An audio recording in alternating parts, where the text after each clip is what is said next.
Studies have suggested that around 50% of babies will start crawling at 8 months of age, but you might have a little one who starts crawling before 6 months or doesn't quite get to crawling until 11 months of age.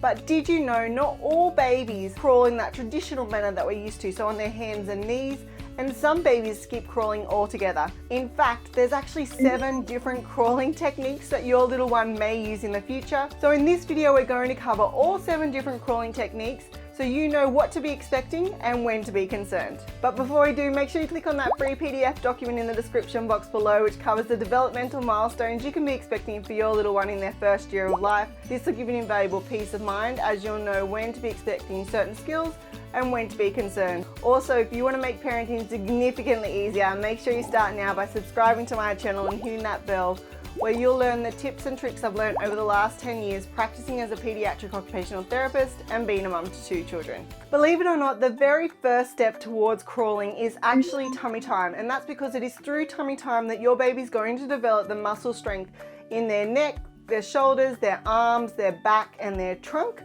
which is all required for crawling.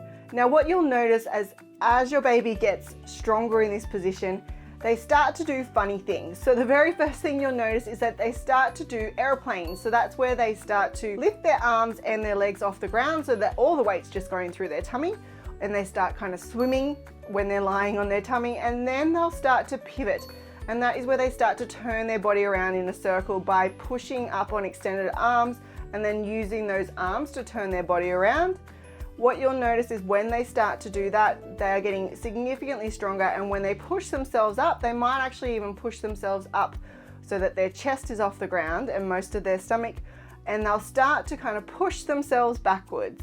So you might put them on the mat in tummy time, and then you'll come back and they're moved essentially backwards because they've been pushing themselves up and pushing themselves backwards.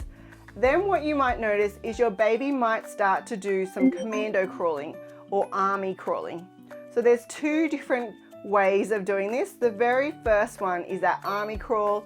So the baby uses their arms to pull themselves forward, and essentially they just do it all through their arms. So their body stays in contact with the floor, they move those arms forward, and then they pull their body forward.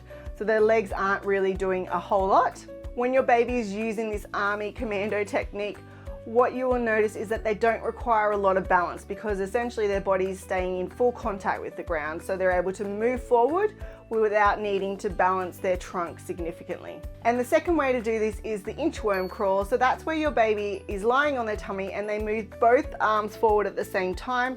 Then they raise the top part of their body off the ground, and then they move forward by dragging their arms, but also doing a belly flop onto the ground. So when your baby's using this technique, they have the ability to kind of lose balance because they're not making full contact with the ground at all times. So your baby may choose to do the classic crawling technique, which is where they get up on their hands and knees and the weight goes through their knees and they move opposite arm and leg at the same time. So they reach out with one arm and leg and then the opposite arm and leg, and they start going forward. But when your baby first starts to crawl, they will start to potentially crawl backwards first, and that is because their upper body is a lot stronger than their legs. So generally they find it easier to push backwards than bring themselves forward. As they get stronger, they will start to move in a forward direction, so you don't need to worry. They will start going backwards, and then they'll get stronger, and then they'll start to crawl forward. What you can do to help your baby start to move forward is ensure that they aren't wearing full length leggings or their knees are covered. And that is because when their knees are covered, so that you might have like a onesie on, your baby can't get traction on the floor, so they are going to naturally slide backwards when they're trying to crawl. But if you ensure that their knees are exposed, then they can get traction on that floor and start to move in a forward direction. Now, if your baby doesn't do that traditional crawling technique, then they might actually use a bear crawl.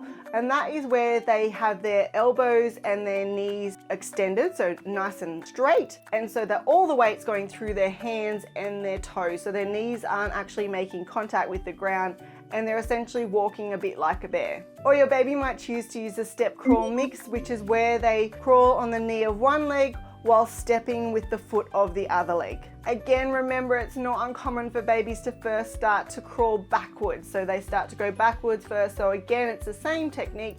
Make sure that you have your baby's knees and feet exposed. So there's no socks or pants on them, just so that they get traction with that floor and can move forward. Or you might have a bottom shuffler or scooter. So when your baby is doing this technique, what they are doing is when they're sitting on the ground, they're putting all their weight through their bottom and they're using their legs and occasionally their arms to move forward. Bottom shufflers can move very quickly and their hands are also free when they're moving around, so they tend to hold some toys in their hands to move from one spot to another. There's often a history of bottom shuffling within families, and bottom shufflers tend to be late walkers, so they don't start to walk until 18 months of age to 24 months of age, and that's because it's quite hard to get yourself up into standing when you're sitting. Whereas if you're in that crawling position on your hands and knees, it's quite easy to transition from that position up into standing.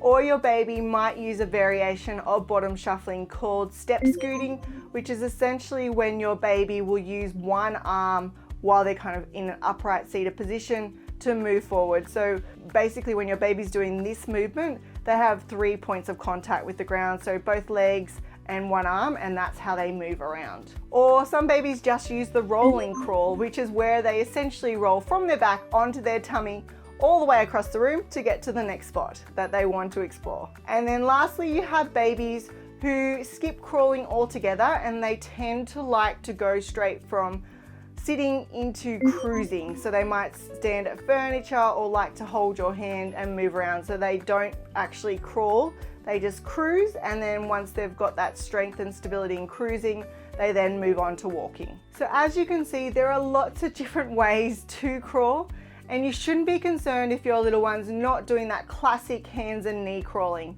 In fact, babies will often use a mixture of techniques. So they might do the classic hands and knees crawling, then they might go to a bear crawl and then switch back to the hands and knee crawling. You should only be concerned if your baby hasn't identified a way to move around. So if they're stuck in one spot, or if you see that your baby is only using one side of their body to move around. So if they're only using their left arm and their left leg, or their right arm and right leg, then you need to raise that with your child's doctor or health professionals to identify how to help your little one and get them moving. I hope that information is helpful. Make sure you click on that free PDF document below, and hopefully I'll see you next week where I'll share more parenting tips and tricks.